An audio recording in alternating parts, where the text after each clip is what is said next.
এজন্য মুসলমান ভাইরা আমার, আশুরার রোজা একটা রহমত। নবী সাল্লাল্লাহু আলাইহি ওয়াসাল্লাম, মুসা আলাইহিস সালাম নিজে রোজা করে দিয়েছেন। নবী সাল্লাল্লাহু আলাইহি ওয়াসাল্লাম আমাকে আপনাকে রোজা করার জন্য হুকুম দিয়ে দিয়েছেন। আরেকটি হাদিসে এমন ভাবে বর্ণিত আছে, আম্মা জান হাফসা রাদিয়াল্লাহু আনহা থেকে বর্ণিত, তিনি বলেন, আরবা'উ লাম ইয়াকুন ইয়াদউহুন্না নবী সাল্লাল্লাহু আলাইহি ওয়াসাল্লাম, নবী সাল্লাল্লাহু আলাইহি ওয়াসাল্লাম চারটি আমল কখনো ছাড়তেন না। সিয়াম আশুরা, নবী সাল্লাল্লাহু আলাইহি ওয়াসাল্লাম আশুরা রোজা কখনো ছাড়তেন না। ওয়ালা আশরা, নবী সাল্লাল্লাহু আলাইহি ওয়াসাল্লাম জিলহজ মাসের প্রথম দশকের রোজা কখনো ছাড়তেন না। ওয়া সালাসা আইয়ামিন মিন কুল্লি শাহরিন, নবী সাল্লাল্লাহু আলাইহি ওয়াসাল্লাম প্রত্যেক মাসের আইয়ামে বীজের রোজা 13, 14, 15 তারিখের রোজা কখনো ছাড়তেন না। ওয়া রাকাতাইনি ক্বাবলাল গাদা, নবী সাল্লাল্লাহু আলাইহি ওয়াসাল্লাম ফজরের ফরজ নামাজের আগে 2 রাকাত সুন্নাত কখনো ছাড়তেন না। আমরা তো সবসময় সুন্নাত ছাড়তেই থাকি, সুন্নাত আমরা না পড়তে পারলেই বাসি, সুন্নাত হটাইতে পারলে বাসি। কিন্তু নবী সাল্লাল্লাহু আলাইহি ওয়াসাল্লাম ফজরের নামাজের আগে যে 2 রাকাত ফরজ, এটা কোনোদিন ছাড়তেন না। আম্মা জান হাফসা রাদিয়াল্লাহু তাআলা আনহা থেকে বর্ণিত, তিনি বলেন, নবী সাল্লাল্লাহু আলাইহি ওয়াসাল্লাম চারটি আমল ছাড়তেন না। কয়টি আমল ভাইরা আমার? চারটি আমল। 1 নম্বর, আশুরার রোজা তিনি কখনো ছাড়তেন না। 2 নম্বর, নবী সাল্লাল্লাহু আলাইহি ওয়াসাল্লাম জিলহজ মাসের প্রথম 10 দিনের রোজা ছাড়তেন না। 3 নম্বর, প্রত্যেক মাসের 13, 14, 15 আইয়ামে বীজের রোজা কখনো ছাড়তেন না। 4 নম্বর, নবী সাল্লাল্লাহু আলাইহি ওয়াসাল্লাম ফজরের ফরজ নামাজের আগে সুন্নাত কখনো ছাড়তেন না। 4 নম্বর তো ছাড়ার কোনো সুযোগই নাই।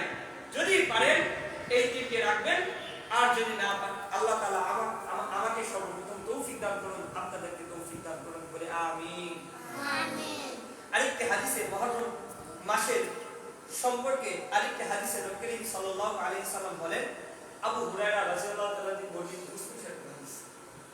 আবু হুরায়রা রাদিয়াল্লাহু তাআলা থেকে বর্ণিত, তিনি বলেন, আফদালুস সিয়ামি বাদা রমাদান শাহরুল্লাহিল মুহাররম,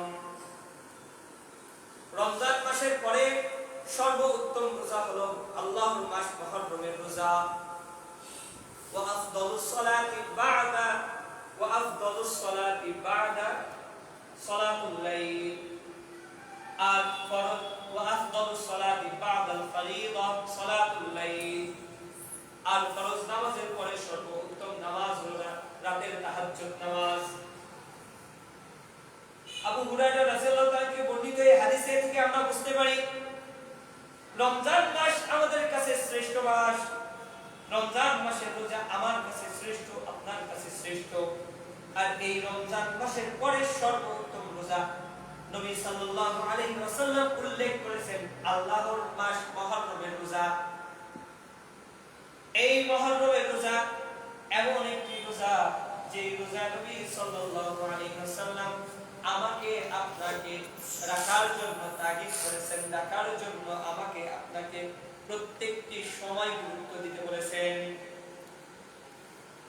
পরে একটি হাদিসে আসে, এই মুহররম মাসে রোজা রাখলে আমার আপনার কি ফজিলত। হযরত আবু কাতাদা রাদিয়াল্লাহু আনহু থেকে বর্ণিত, তিনি বলেন, আরবা'উ লাম ইয়াকুন ইয়াদউহুন্না,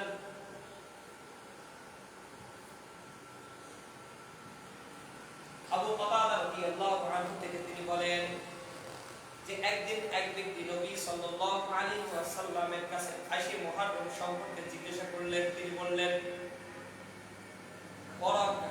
মুহররমের রোজা এমন একটি রোজা, এটা আগের 1 বছরের গুনাহ মাফ করে দেয়। আগের 1 বছরে কি করে দেয়?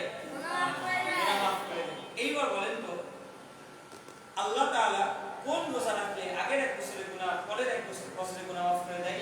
বলতে পারবেন? আরাফার ময়দানের রোজা কেউ যদি রাখে, জিলহজ মাসের 9 তারিখের রোজা কোনো ব্যক্তি যদি রাখে, নবী সাল্লাল্লাহু আলাইহি ওয়াসাল্লাম বলেন তার 1 বছর আগের 1 বছরের গুনাহ মাফ, পরের 1 বছরের গুনাহ মাফ। আর কোন ব্যক্তি যদি মুহররমের রোজা রাখে, তাহলে তার আগের 1 বছরের গুনাহ। সুবহানাল্লাহ।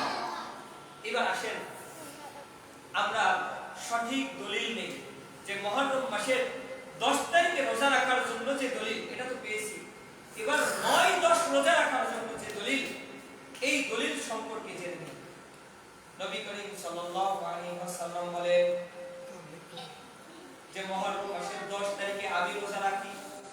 নবী সাল্লাল্লাহু আলাইহি ওয়াসাল্লাম পরবর্তীতে যে মাস, পরবর্তী যে বছর